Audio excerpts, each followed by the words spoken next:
Hey, good afternoon. We are again here. We are again here talking with a woman in science. And this is a very, very happy week because, this week we have, for the first time, two Nobel Prize that it was woman in chemistry. We have another one in physics. So this is showing that we are growing as a woman in science and doing very good progress. And as part of it, this is our last series of Women in Science here in our webinar. And I'm so happy that I can close this webinar with these important researches in the area of ruminants. That is Professor Christine Girard. Thank you so much for your time. And Hélène Leclerc, thank you so much for you to be here. So we're going to start as always. If you are attending, just let your questions, and I can do these questions for these ladies here. So don't be afraid, put your questions and I will do it. And from now, we're going to start with Dr. Girard. And I'm going to ask you, and following by Elaine, why B vitamins? Because when I was a student, and it was long ago, and I'm vet, so I learned that for ruminants we don't need to thinking about the B vitamins. Why bring you to think, yes, this could be interesting? So thank you once again for your time, and then you have time to talk your experience in research and in B vitamins. So, like you, I learned that there's no need to supplement B vitamin to ruminants because the ruminant microbiota is able to produce enough B vitamin to avoid deficiency symptoms.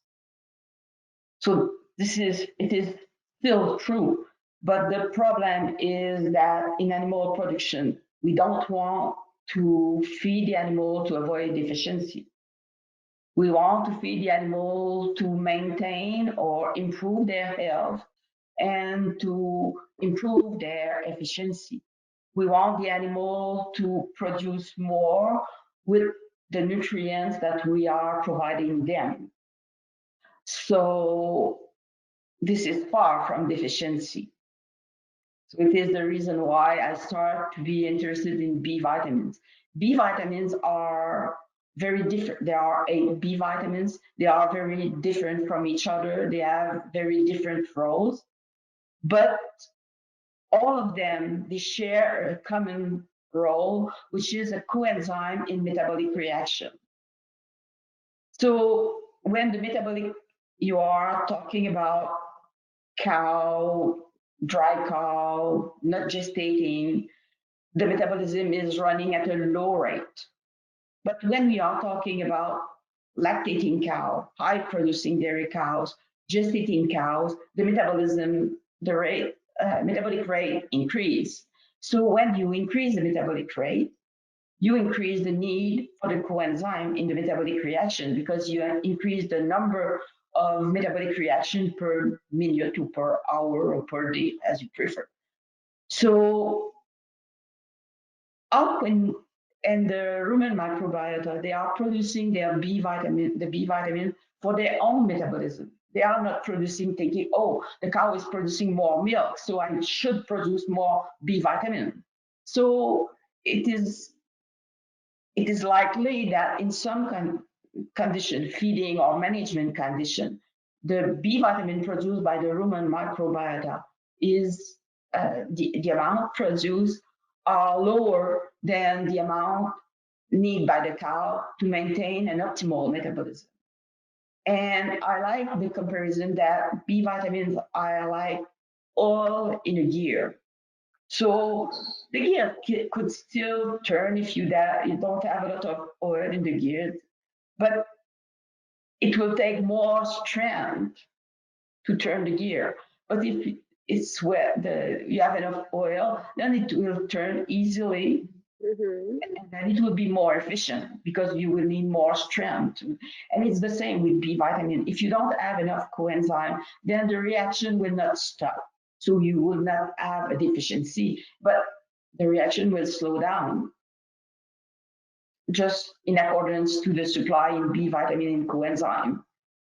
So it's the reason why it is logical to think that if the metabolic rate increase, then you need to increase also the supply in B vitamin. And in some condition, maybe the rumen microbiota is not producing enough to meet the supply, the needs. This is the reason why I'm so interested in B vitamins. Hélène, let us know your experience from B vitamins, because I know that you have been working hard in this too, and field and many countries in the planet talking about this. Why? What is your experience?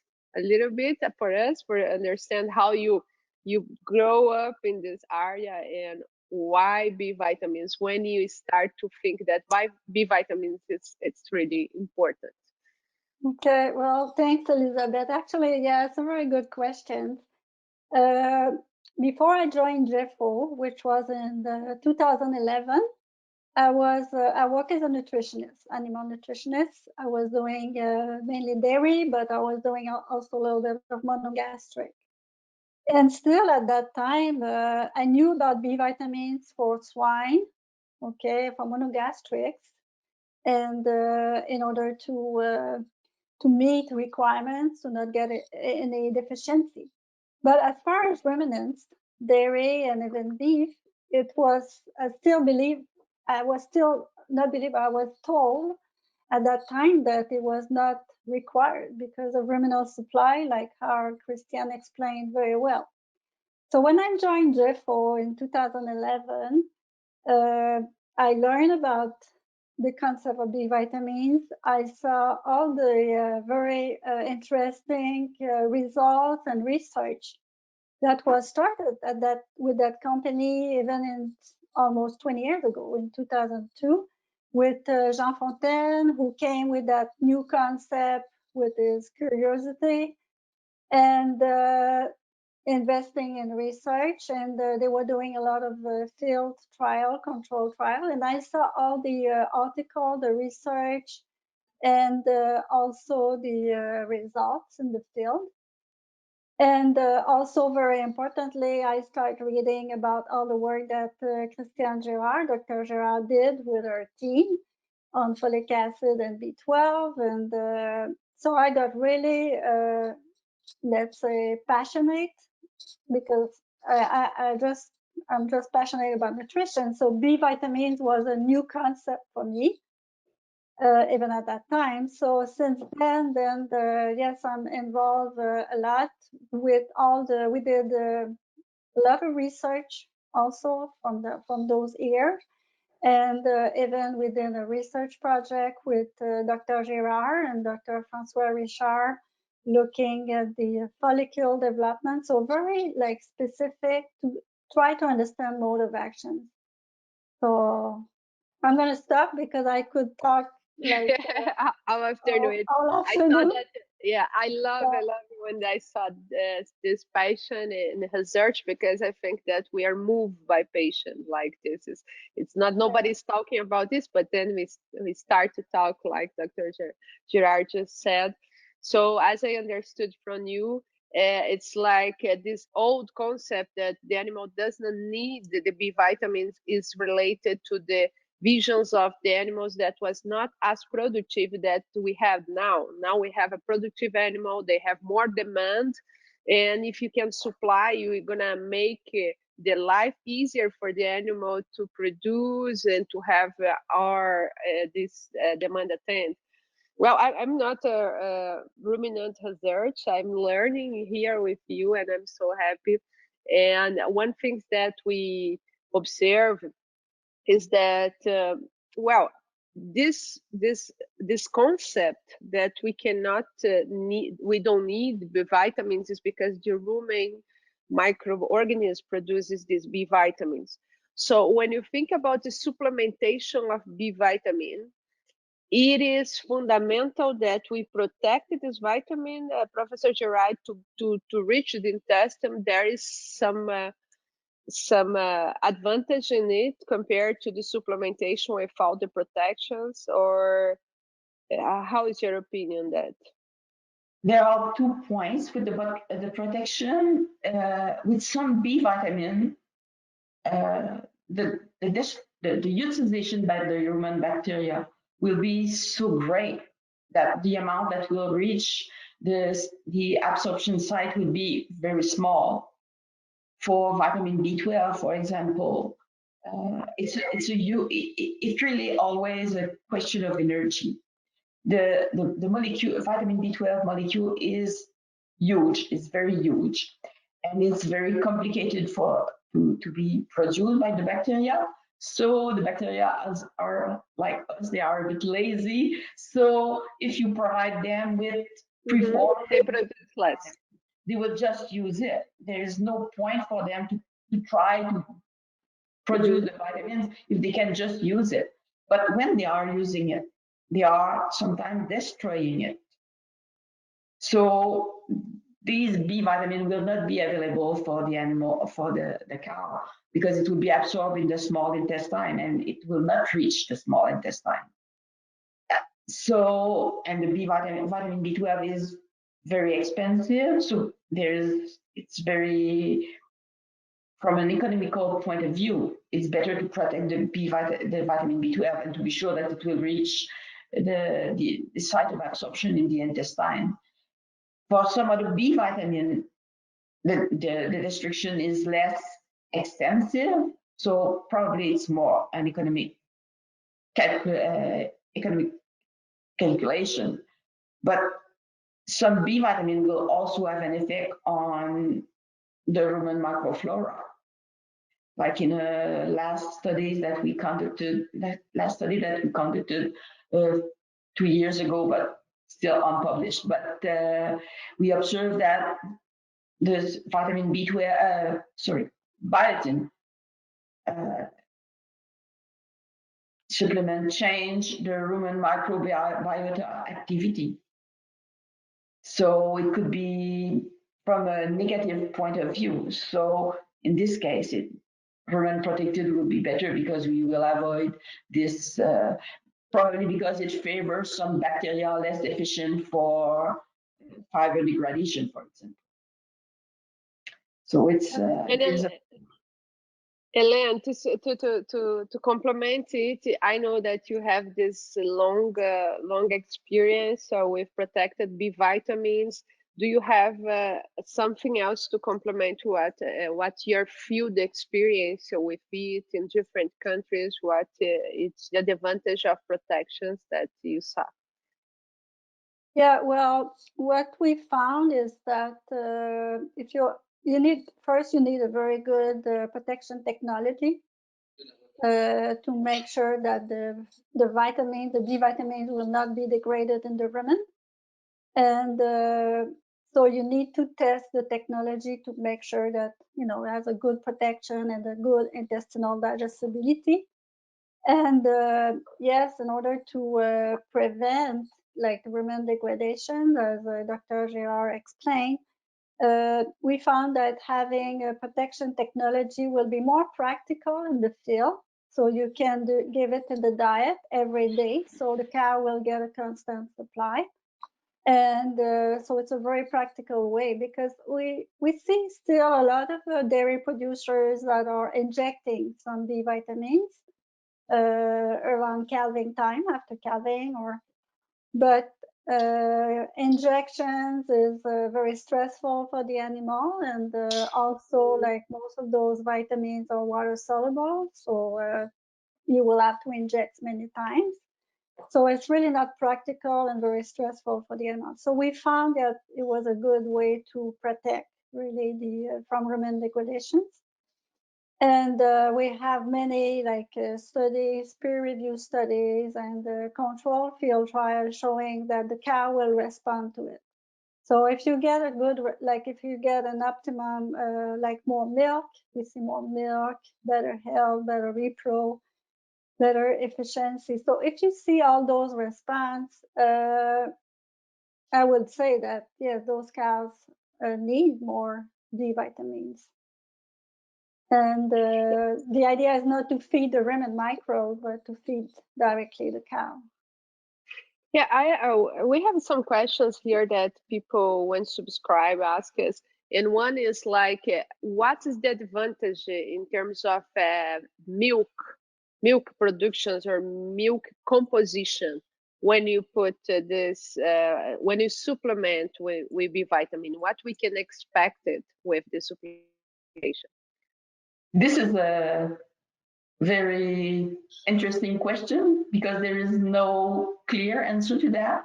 Because in fact, you will see an answer, a response to the supplementation if the rumen microbiota is producing less than the amount needed by the cow.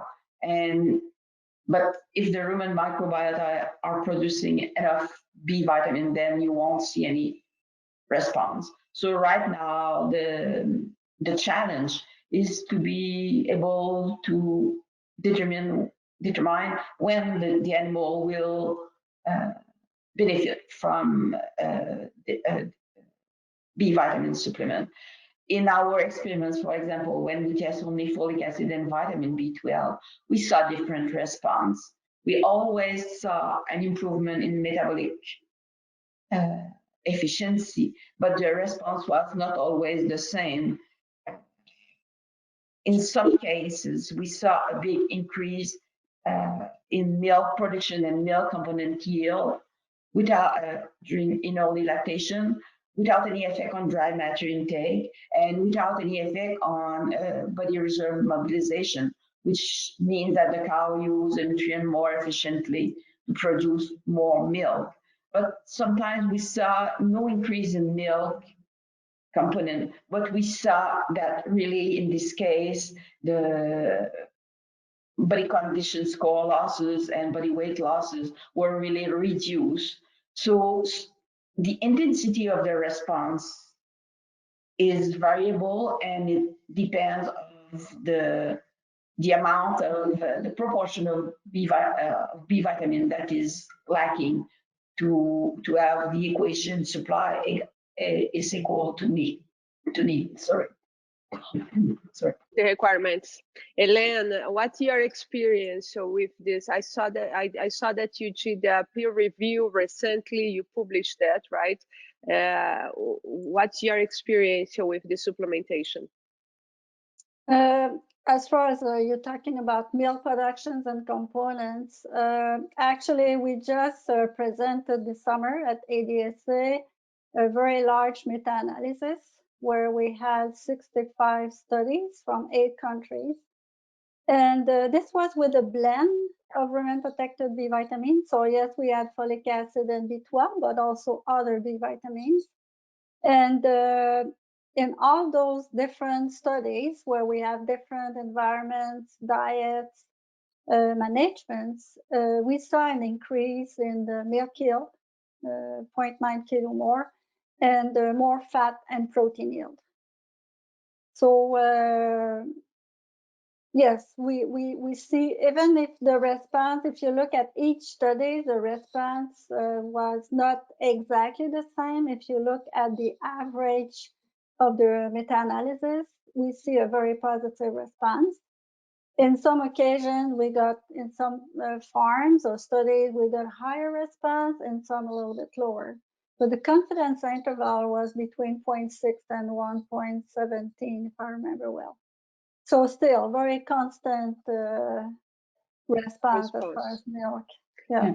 Yes, I understand that for all kind of supplementation of vitamins, this happens also in humans, right? In another species, depends of how much is your deficiency. The supplementation will give you better or lower.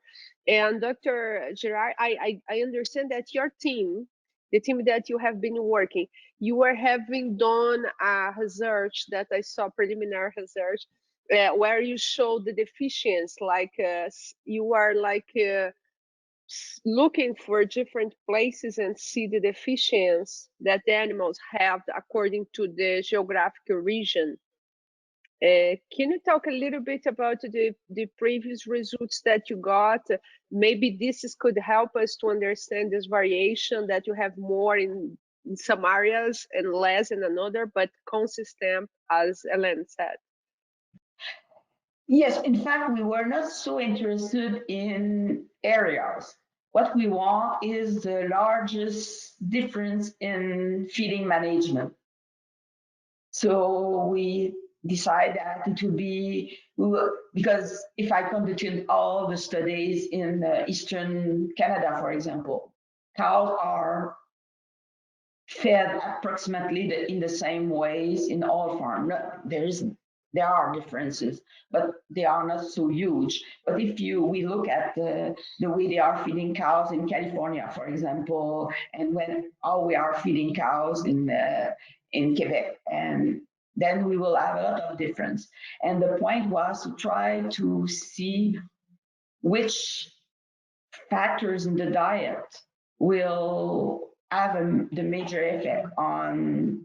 At that time, we were looking at the plasma folates and plasma vitamin B12 as an indicator of the animal status, and try to understand which dietary factors are the more efficient to affect the B vitamin synthesis. And it's part of a huge study that we are still working on, trying to be able to identify the factors and be able to use the software that we are using to formulate the diet, to see under which condition the cow will benefit more from a supplementation. And what we saw is for vitamin B12 is if there's an equilibrium between, and it's the same for folate, there's a optimal condition where the level of non-forage carbohydrate and NDF will provide the best environment for the rumen microbiota to produce both vitamins and to increase the animal status. But this is a very preliminary study. We did a lot of studies where we measure the B vitamin supply using cow with duodenal cannulas. And right now there is a master student trying to develop a model to predict the amount of B vitamin available for the cow, and then to be able to predict when the supplement will be the more efficient, under which condition it will be the most efficient. Hélène, in your opinion, in your experience, not opinion, because you have more than opinion, you have experience in that. In your experience, what is the most important time that you think that the supplementation of these B vitamins could bring advantage for the farmers? Well, the time where we see like a very strong response is really during the transition period. So those cows are really under high, like a very big change in metabolic changes. Liver function is really not the best. You have the immunity kind of challenge. Demands increase when she start producing milk, cholesterons. So yes, and we designed actually a different formula just for that period. But really, this is a period where we see really a very strong response as far as health. Even we're gonna see if you improve if we supply those vitamins during the transition period, we even see a positive response in reproduction. So it will be kind of a carryover effect, and also on milk production. So this is a very challenge time where the cow are more stressed. And this is really the most critical period. Yes, so sorry. We have many people here, and you have Dr. José Arce Cordeiro. He sent regards to two of you and say that it's a very interesting conversation. And he asked if is there any type of diet or productive scenario where you can expect a better response of B vitamin supplementation? It's almost the same, but I'm just want to address his questions directly. And I think Professor Girard was starting to talk about that as well. Yes, I think that every condition where dry matter intake is reduced, then you can expect to see a larger response to the supplement, because if you decrease dry matter intake, then you decrease the rumen activity, and then you decrease the B vitamin production. And if during this period where dry matter intake is decreased, the demand is still high for the cows, then the metabolic rate of the cow is still high, then you increase the chance to have a supply inferior to the amount, to the need of the cows.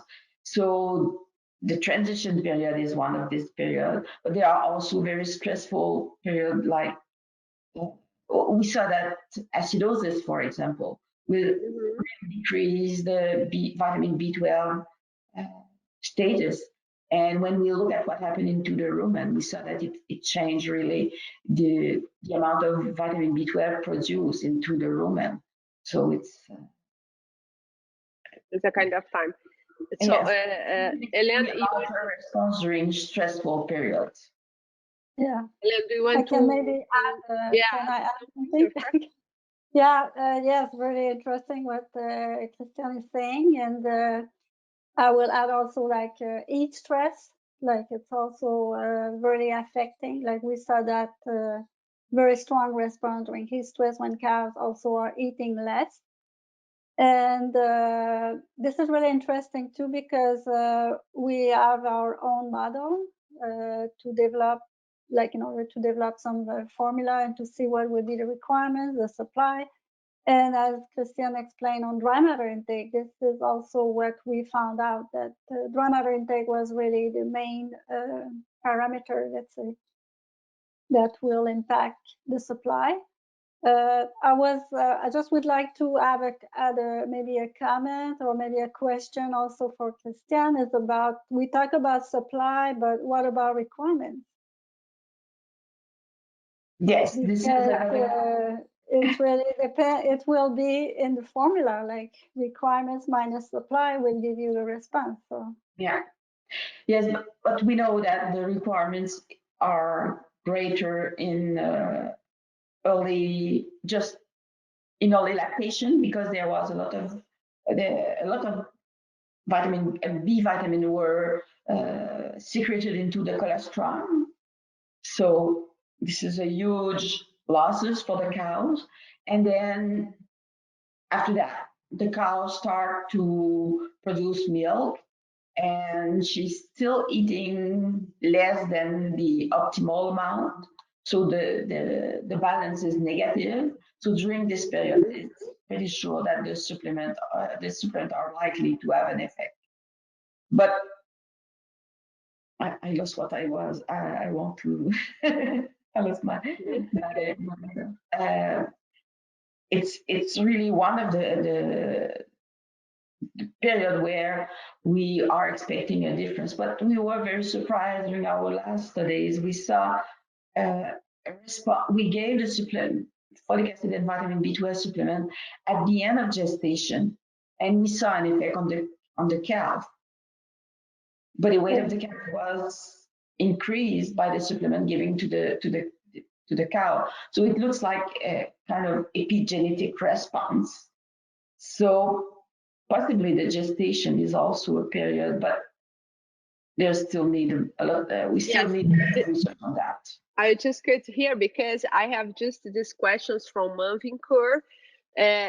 Ask in humans, we have research that support the epigenetic effect, like the B vitamins, positive epigenetic effect in oxidative stress, for example, like reducing the oxidative stress. In monogastrics, I saw it the same when supplementation of vitamins we had it, and this is maybe go in agreement what Hélène asked. How about the requirements? Because we did the requirements it's so old, the requirements that we have, that really does not address all the difference in genetic and everything. So the questions here is, what do you know of longer term of the cross generations effect of B vitamins in daily keto? Do you have some information that? No, no, no, unfortunately, no, no. But do you expected something? With your knowledge, do you expect that we could change Based something? on the literature on human rats, we can expect that there will be some something like that, some response. But right now, we are still in the infancy of the research in ruminants, so there is nothing on that. We propose some research project to obtain grants for that, but we never succeed. So Yeah, maybe this is sad That's when you talk something about that we research. do together. Yeah. Yeah, it's sad, but also I think that this kind of information we need to work in between companies, research center, and also the, farmers. We need to have a agreement together to have it, because we can follow up today with artificial intelligence. I think we can put all these informations together without any and don't be afraid about what you're going to do with the data, but to understand better what we are doing in these days, right? yes, And because you need a lot of to have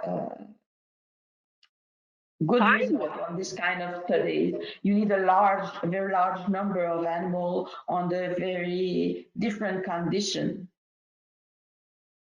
So in the research center, we can just study very controlled condition. We can measure a lot of things, but if you really want to see an effect, a long-term effect on and a lasting effect on generation, then you need to have a very large number of animals. And this is the kind of study that you can conduct it only on farms. And Hélène, do you think we can invite the farmers and producers to help us to building this platform together with Professor Girard, like doing a big a big research together and try Yeah, I to think, see? yeah, like dairy producer, they always want to improve. And B vitamin is even it's a older concept in some species. In dairy, it's still a new concept. And when you look at those are nutrients, so there's no harm to the animal for sure. So they will be interested. Like we do quite a bit of control feed study, and they are really willing to participate. But the challenge, as also Christian explained, Dr. Girard explained, is especially with dairy cattle, dairy cows, we need lots of animals. So different farms, the response is vary between animal, between herds, and it takes a long time. Like when we do reproduction study in the field, it could be at least 1 or 2 years. And even because we cannot do side by side, we have to do switchback periods, which is not the best at all.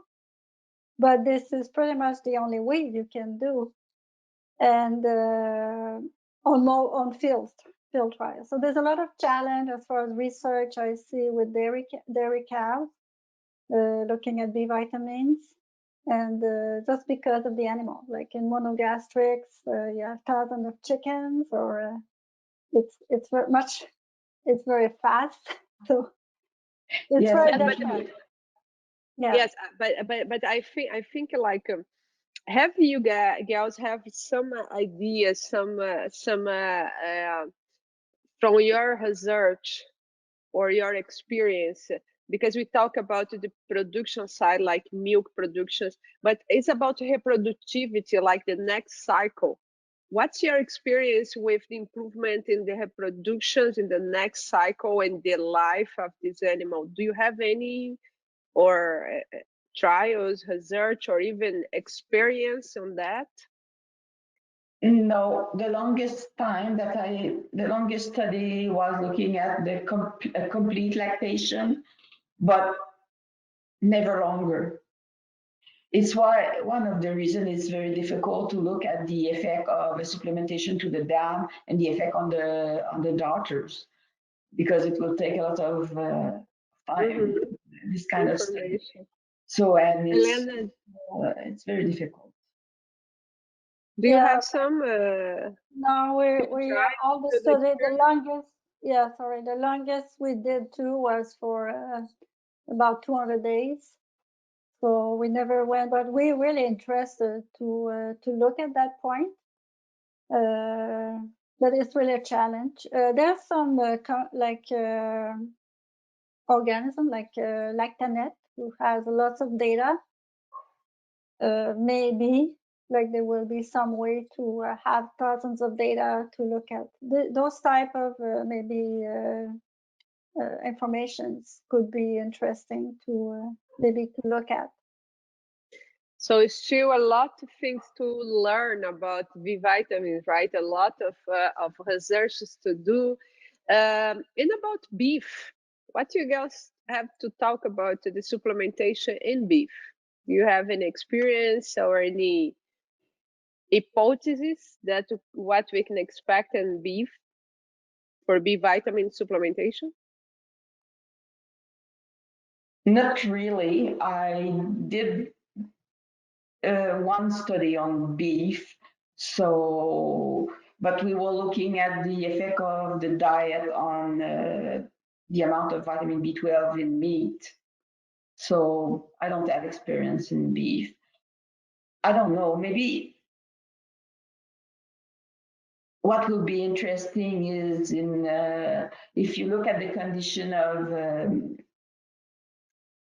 forage fed beef and concentrate fed beef, maybe you can some B vitamin. Thiamine is one of the vitamin that is often looked at in beef production, especially those growing in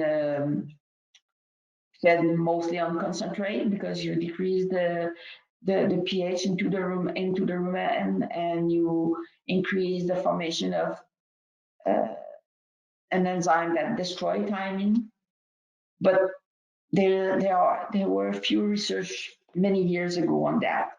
But myself, I did not conduct studies on beef. Hélène? Yes. Actually, we started to work on the beef, I would say about 5 years ago, and looking at the receiving period in feedlot. So we actually developed a formula, and we tested the product starting 5 years ago. Mainly, we started in Mexico with very large feedlot. And since then, we have lots of very good data showing a nice response with those animals when they are fed during the receiving period. They get a higher gain. Feed intake is really most of the time not increased, but better efficiency. And when we follow the same animals that were fed B vitamins during that stressful conditions of the receiving period, when we follow them until slaughter, we still see, like before they go to slaughter, we weigh them again individually, and we see an extra gain. So it seems that those animals, they got a better start with the B vitamins, and they continue to do better. So they have a higher gain. We have some preliminary data showing even a better carcass quality, but that part we want to investigate further to make sure that, you know, we can really repeat that. But yes, it seems that especially during that stressful conditions of the receiving, the animals are responding to it. Very good. You know, the conversation is so good, and like you start before, we can stay here long to talk about the subject. but we are going to the end. So from now, I would like to ask two of you to give like for us, for all the audience, what is your final message, like take home message about the use of B vitamins in ruminants? There are so many things. But I think that it will be, especially at the present time when we are looking at the best way to use the nutrients that we are feeding the animal to decrease the losses in the environment. I think that B vitamins, which improve the metabolic efficiency, improve the utilization of the nutrients by the animal, is really should really be studied more uh, in depth. I think that we have some answers, but we need more. There's a lot of questions that we can't answer right now, or we have just in sometimes we when people ask should I give a supplement or not, the only answer is try it and see what will happen in your condition, because we can't define the condition right now.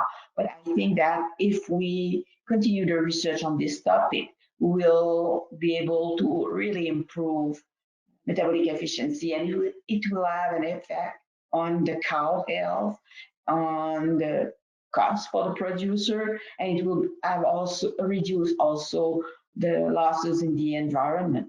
What and so it could only be beneficial, but we still need a lot of research. But I know that it's my it's my main interest, so I'm a bit No, geek. you start all the process. You are changing the concept, and I think that are you still working? And like, if you have someone that want to work in B vitamin, are you still open like master and student and PhDs to studying this? Like, we have questions. So if there is someone interested, are you still able to pass your experience for this?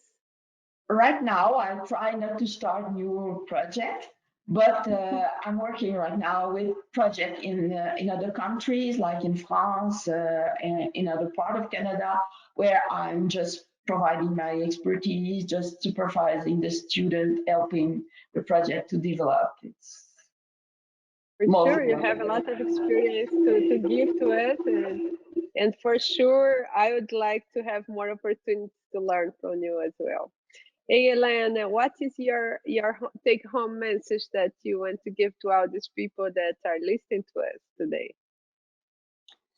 Well, to add what Christian did so well, well, first, to still again to remember that we're talking about nutrients, we're not talking about additives.